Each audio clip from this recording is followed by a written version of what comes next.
আসসালামু আলাইকুম বন্ধুরা, সবাইকে শুভ দুপুর। আর এই যে আমি চলে এসেছি রান্না বান্না করতে।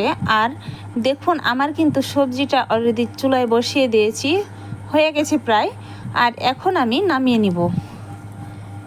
দেখুন বন্ধুরা, বাটিতে নামিয়ে নিয়েছি। আর এখন আমি ভাত বসিয়ে দেবো হাঁড়িতে, চুলোয়।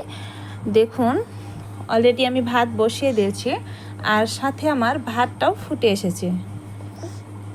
এখন আমি ভাতটা হওয়ানো অবধি অপেক্ষা করব। আর আজকে কিন্তু আমি নতুন চুলোয় রান্না করছি। এটা হচ্ছে সিমেন্টের চুলো।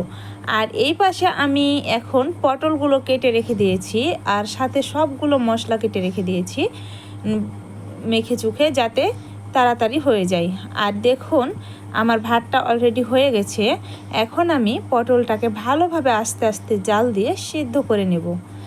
আর সিদ্ধ হয়ে এলে আমি পটলটাকে নামিয়ে নিয়েছি সুন্দর করে তেলে দিয়ে। দেখুন আমার কিন্তু পটল ভাজি আর ভাত এখন আমি পরিবেশনের জন্য নিয়ে চলে এসেছি। মাশাআল্লাহ, আমাকে কিন্তু সবজি আর পটল ভাজি দিয়ে ভাত খেতে অনেক ভালো লাগে। আপনাদের কেমন লাগে অবশ্যই জানাবেন। সাথে সবাই ভালো থাকবেন, সুস্থ থাকবেন। আসসালামু আলাইকুম।